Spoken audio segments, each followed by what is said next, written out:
The top stories tonight in Y News.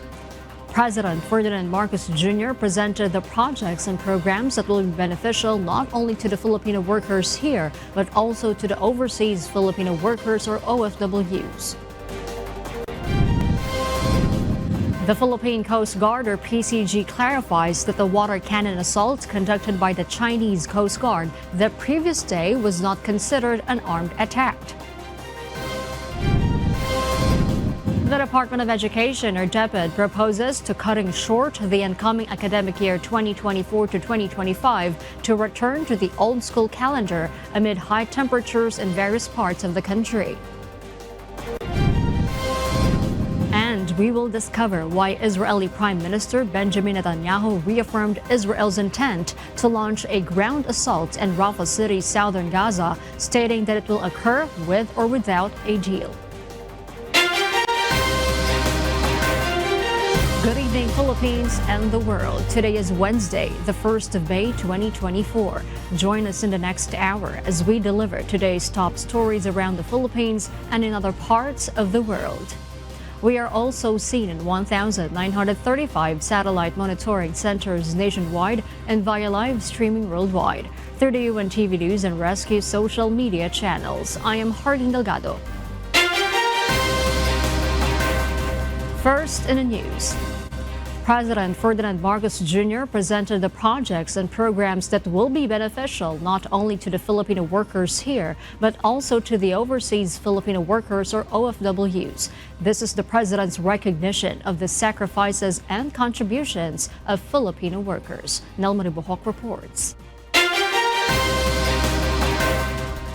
President Ferdinand Marcos Jr. on Labor Day urged Congress to pass several measures for job creation, including the Create More Law.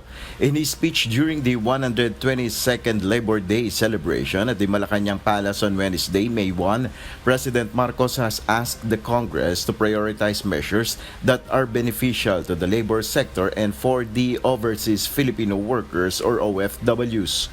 I call on Congress to pass laws that will support the attainment of our jobs creation agenda, including the Enterprise-Based Education and Training Program Law, the Revised Apprenticeship Program Act, and the Create More Law, or the Law on Corporate Recovery and Tax Incentives for Enterprises to maximize opportunities for reinvigorating the economy.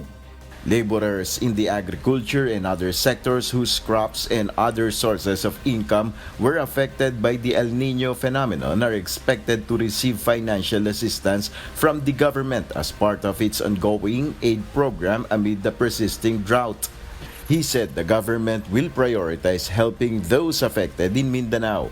Sa mga susunod na araw, ay magpapaabot tayo ng tulong pinansyal sa mga lubhang naapektuhan ng El Niño sa buong bansa. Yaong mga nasiraan, mga pananim at kabuhayan dahil sa tagtuyot. President Marcos also recognized the dedication of the Filipino workers and their pursuit of a better life for their loved ones. PBBM said the government continues to find ways to improve the lives of the Filipino laborers. Nel Maribuhok, UNTV News and Rescue. We serve the people, we give glory to God.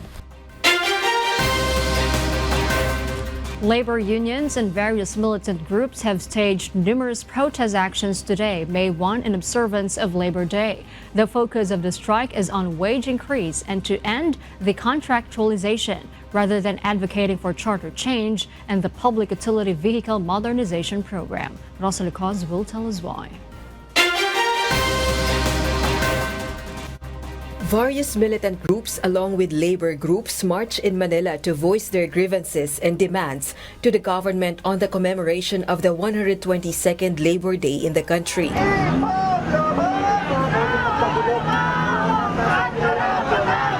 Labor groups are appealing to Congress to pass a legislated across-the-board wage increase and to end contractualization. This comes amid the rising prices of goods in the country. Hindi po pwedeng tuwing taon-taon magmamarcha kami para humingi ng pagtaas ng sahod.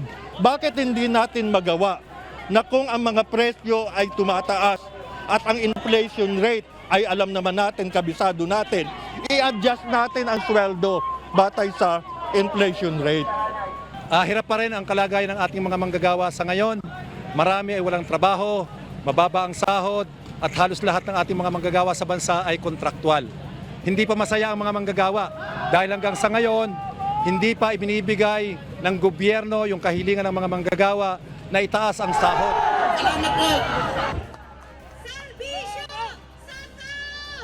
In addition, they called for the promotion of livelihood and the rights of Filipino workers. Currently pending in the House of Representatives are wage hike bills ranging from 150 to 750 pesos. In the Senate, a 100 peso increase in the daily minimum wage for employees in the private sector has already been approved. In his Labor Day message, House Speaker Martin Romualdez has reaffirmed the commitment of the House of Representatives on legislation that guarantees fair labor practices, safety, and health standards for workers. Although the House leader did not mention anything about wage hike. Meanwhile, militant groups also condemned the government's push for charter change or Cha-Cha. They also criticized the alleged encroachment of American troops into Philippine territory under the guise of China's aggression in our exclusive economic zone. Apart from labor unions and other sectoral groups, several transport groups also joined the Labor Day protest. They are calling for the government to stop the Public Utility Vehicle Modernization Program. Rosa Licoz, UNTV News and Rescue. We serve the people, we give glory to God. The Philippine Coast Guard, or PCG, has stated that what's new in the recent water cannon assault by the Chinese Coast Guard against the Philippine vessels is that the pressure of water was fatal. Dante Amento tells us why.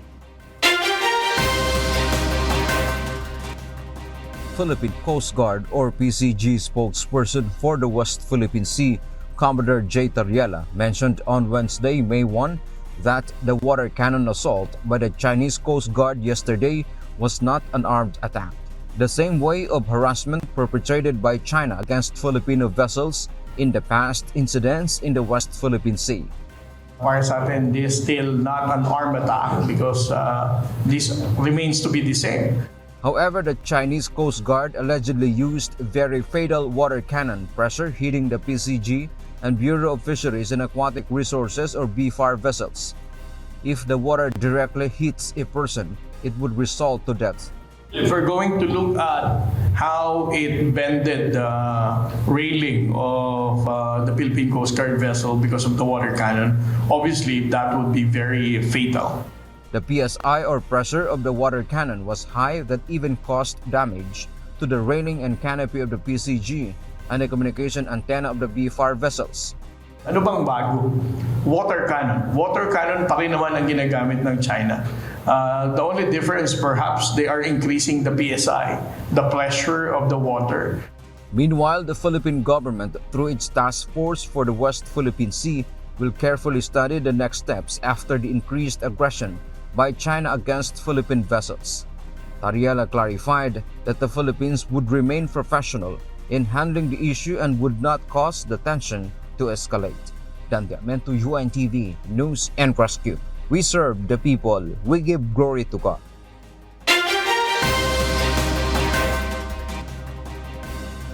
And for the news abroad, Israeli Prime Minister Benjamin Netanyahu has reaffirmed Israel's intent to launch a ground assault in Rafah City, southern Gaza, stating that it will occur with or without a deal. Joselito Liquido will tell us the details live.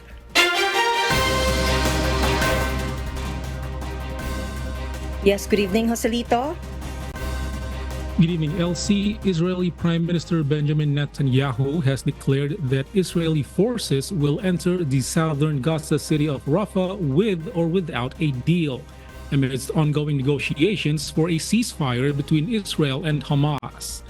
Tensions are escalating as both sides stand firm on their respective demands.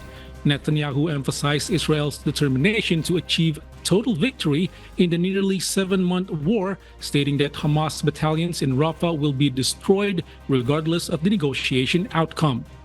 The discussions also involved the exchange of hostages held by Palestinian groups in Gaza for prisoners detained in Israeli jails. However, Hamas has insisted on a permanent ceasefire and a complete withdrawal of Israeli forces from Gaza, which have remained contentious points in the negotiations. Despite objections from Israel's main ally, the United States, Netanyahu has reiterated his intention to proceed with an invasion of Rafah.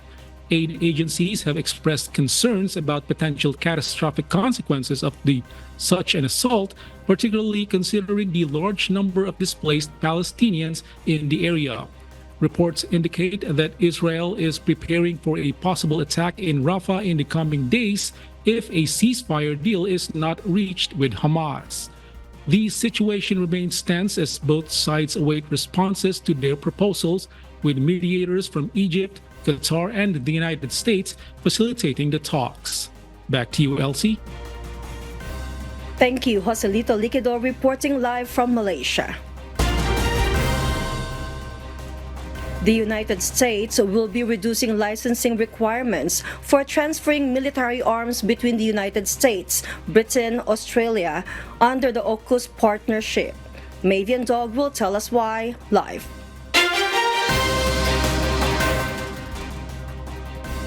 Yes, Maeve, good evening. Good evening, Elsie. The United States Department and Australia's Department of Defense on Tuesday, April 30, proposed a rule change in the strict U.S. international trafficking in arms regulations.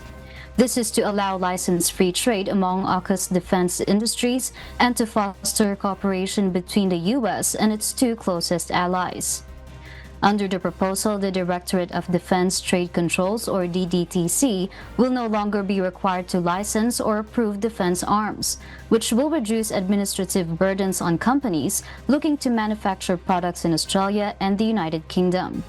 Australian Ambassador to the United States Kevin Rudd called this exemption a game changer, allowing AUKUS countries to develop scientific, technological, and industrial capabilities more easily through a seamless, license-free environment. The proposed changes would remove the requirement for 900 defense exports valued at $5 billion a year from Australia to the US, and 200 export permits from Britain to Australia. There would still be, however, an excluded items list for articles where approval is necessary, including items governed by the Missile Technology Control Regime and inputs for nuclear devices and some landmines. Back to you, Elsie. Thank you, Mavian Dog, reporting live from Australia. We'll share more global stories with you later, but for now, back to you, Harleen. Thank you, Elsie. For those watching our live streaming on YouTube, please click the subscribe button you see on your screen and ring the bell for notification. You may also follow us on Facebook, Instagram, and TikTok.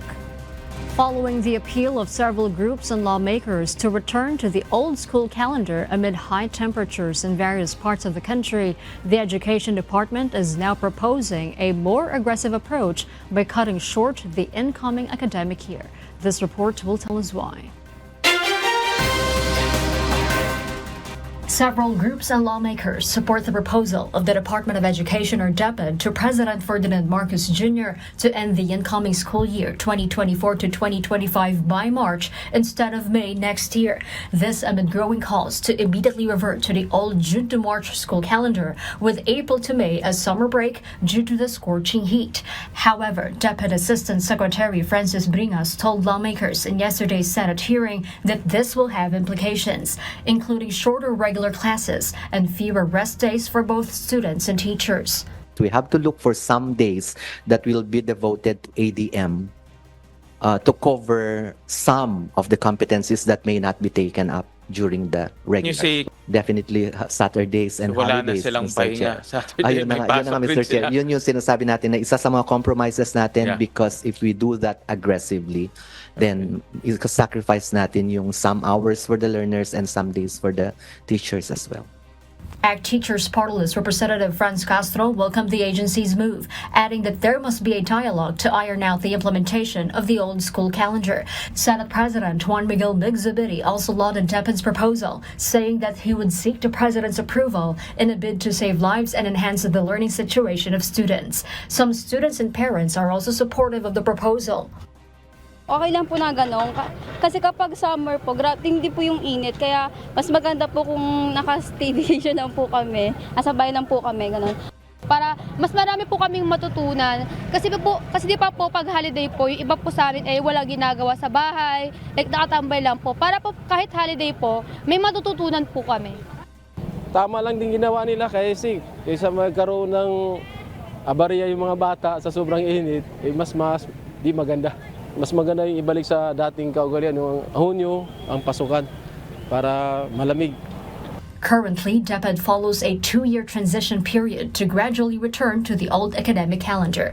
Harleen Delgado, UNTV News and Rescue. We serve the people. We give glory to God. The Department of Social Welfare and Development, at the helm of the Interagency Task Force on Zero Hunger, vows on Wednesday May 1 to press on in their collaborative efforts with concerned partners and various government agencies steadfast in their mission to combat hunger across the country. This resolve comes in light of the recent findings from the social weather stations revealing a disheartening uptick in hunger ratings nationwide during the first quarter of 2024. Adding his voice to the discourse, DSWD spokesperson Assistant Secretary Irene Dumlao emphasized that the battle against hunger and poverty cannot be shouldered by a single government agency or task force alone. She stated that it requires the unified efforts of the entire bureaucratic machinery, employing a comprehensive whole-of-government approach. The SWS survey, spanning from March 21 to 25, shows 14.2% of Filipino families faced involuntary hunger, marking an increase from December 2023's figure of 12.6% and reaching the highest point since 2021 when it surged to 16.8%. Among the arsenal of initiatives geared towards alleviating this distressing situation is the Pantawid Pamilyang Pilipino program, or 4Ps, the cornerstone of the national government's endeavors in poverty reduction and social development, spearheaded by the DSWD. Furthermore, another pivotal program is Walang Gutom 2027, the food stamp program poised for a significant expansion. Come July, its implementation will escalate from serving 3,000 beneficiaries to an impressive 300,000 individuals nationwide.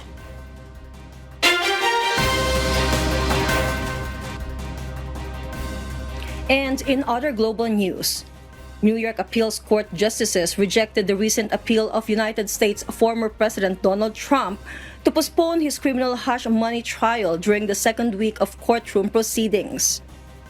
A postponement was requested by the ex-president for a variety of reasons, including Judge Juan Merchan's resistance to stand aside from supervising the case and denying his right to claim presidential immunity.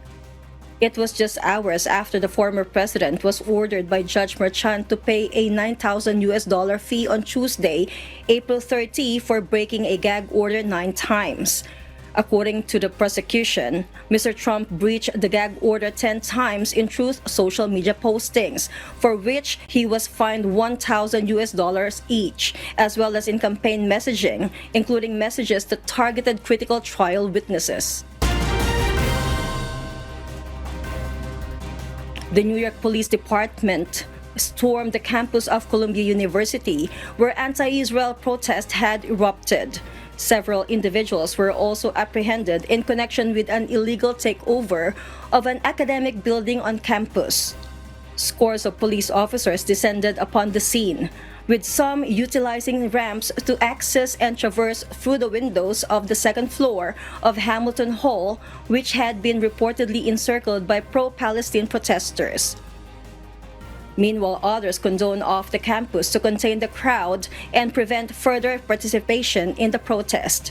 Soon after, several individuals believed to be students, their hands restrained, were seen being escorted out and loaded onto police buses stationed outside the gates of the Ivy League campus in Manhattan. Initial reports suggest that around 50 individuals were detained by the NYPD.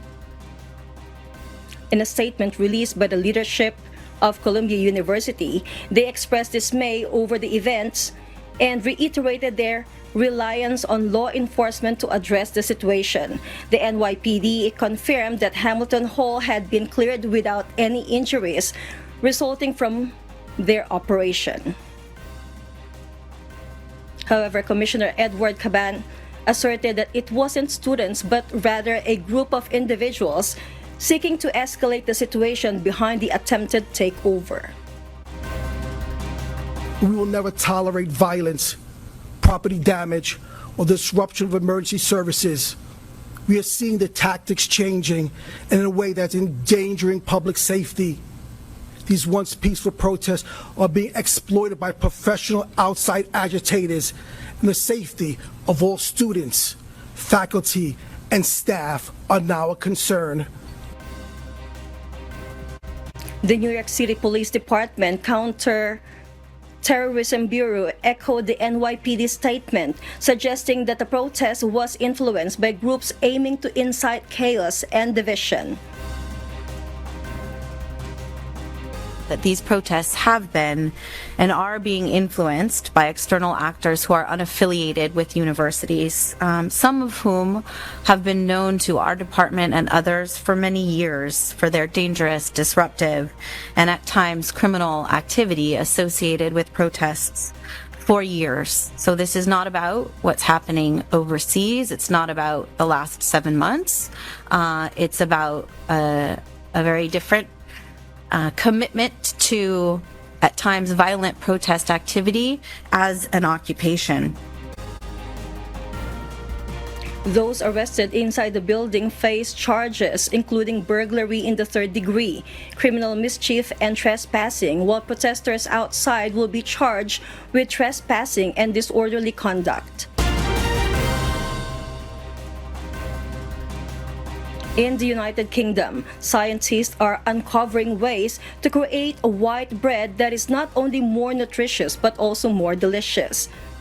The British government has endorsed a project aimed at enhancing the health benefits of UK food.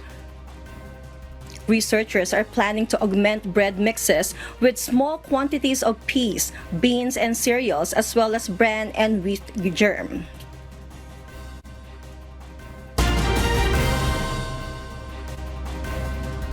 And those are the reasons behind the news in other parts of the globe. I am Elsie Marcos, live from Auckland, New Zealand. Good evening. Starting tomorrow, May 2, local government units or LGUs in Metro Manila will be implementing adjusted working hours. This decision comes after the Metro Manila Council agreed to set the work hours for LGU employees from 7 a.m. to 4 p.m., shifting from the previous schedule of 8 a.m. to 5 p.m. The adjustment in working hours for government offices in Metro Manila aims to alleviate traffic congestion, particularly during peak hours. May 1 signifies the recognition of the immense contribution of Filipino workers to the development of the country. In alignment with this celebration, the Department of Migrant Workers organized a large overseas mega job fair today, providing opportunities for Filipino workers to explore employment prospects abroad. Jed Neresina details why.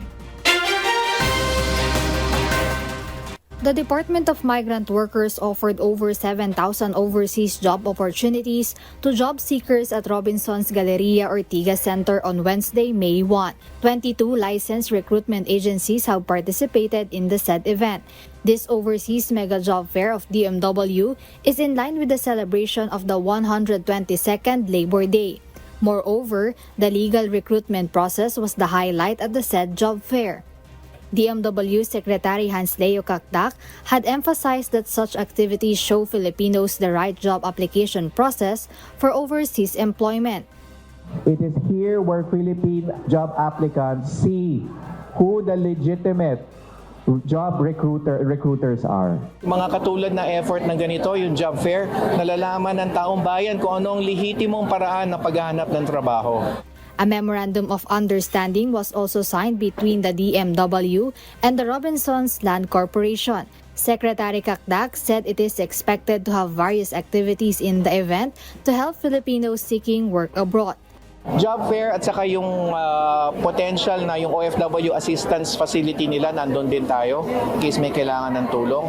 And then of course, yung mga posibleng mga signages or messaging natin in terms of paano makaiwas sa illegal recruitment, etc. At referral sa DMW office just across the street kung kailangan ng tulong. DMW has promised that this will not be the last overseas job fair that they will conduct and assured to intensifying even more activities like this to reduce cases of illegal recruitment and human trafficking in the country. Jed Neresina, UNTV News and Rescue. We serve the people, we give glory to God.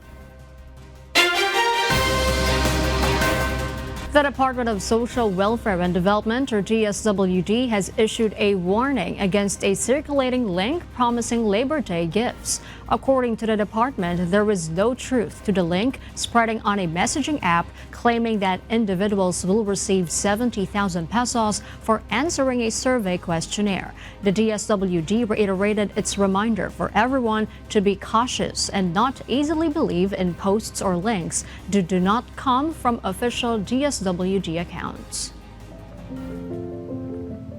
Our kasambahay, as the world faces these trying times amid the various challenges and uncertainties, we are inviting everyone to join the global prayer for humanity.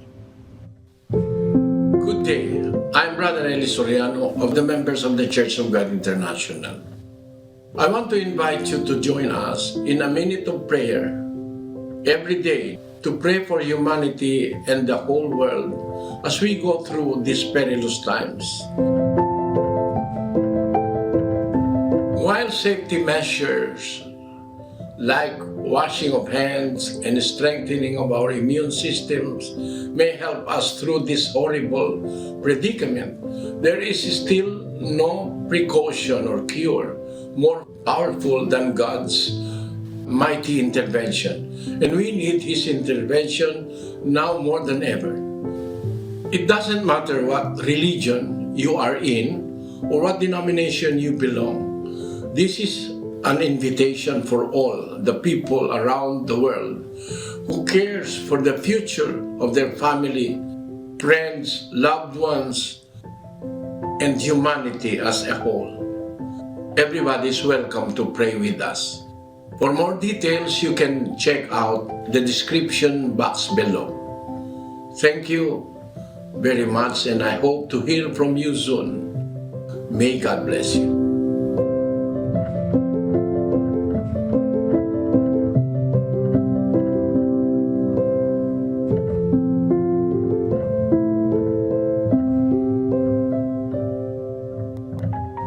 And before we close, we will leave you with a word, giving glory to God. From the book of Deuteronomy, chapter 6, verse 25, it says, "And it shall be our righteousness, if we observe to do all these commandments before the Lord our God, as He hath commanded us."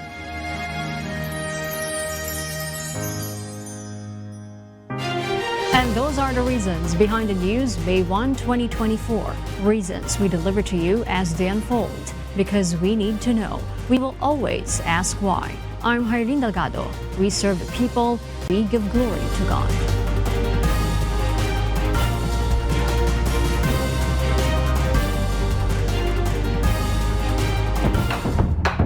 I call on Congress to pass laws that will support the attainment of our jobs creation agenda, including the enterprise-based education and training program law, the revised Apprenticeship Program Act, and the Create More Law, or the law on corporate recovery and tax incentives for enterprises to maximize opportunities for reinvigorating the economy.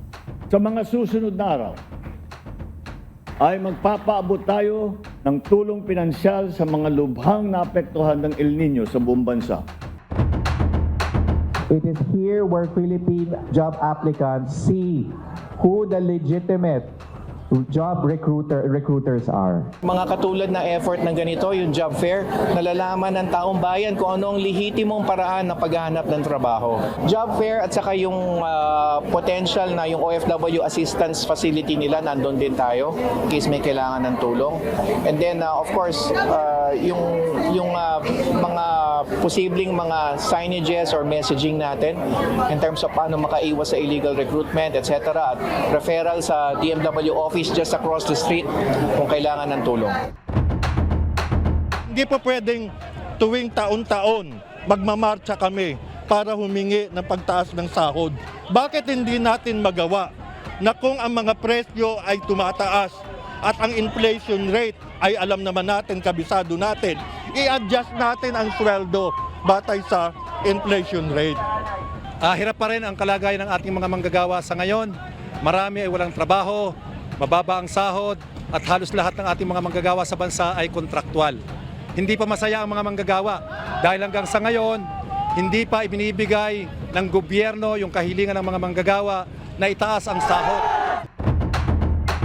Para sa atin, this is still not an armed attack because this remains to be the same. If we're going to look at how it bended the railing of the Philippine Coast Guard vessel because of the water cannon, obviously that would be very fatal. Ano bang bago?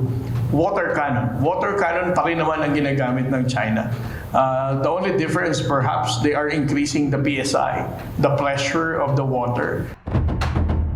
We have to look for some days that will be devoted to ADM to cover some of the competencies that may not be taken up during the regular. Definitely Saturdays and wala holidays. Na silang pahinga.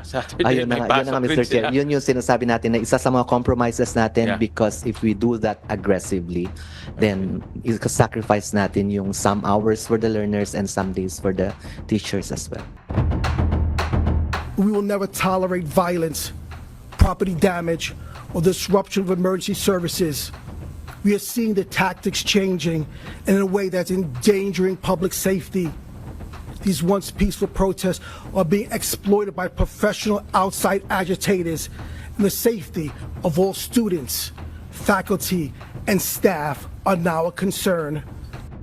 That these protests have been and are being influenced by external actors who are unaffiliated with universities, some of whom have been known to our department and others for many years for their dangerous, disruptive, and at times criminal activity associated with protests for years. So this is not about what's happening overseas. It's not about the last 7 months.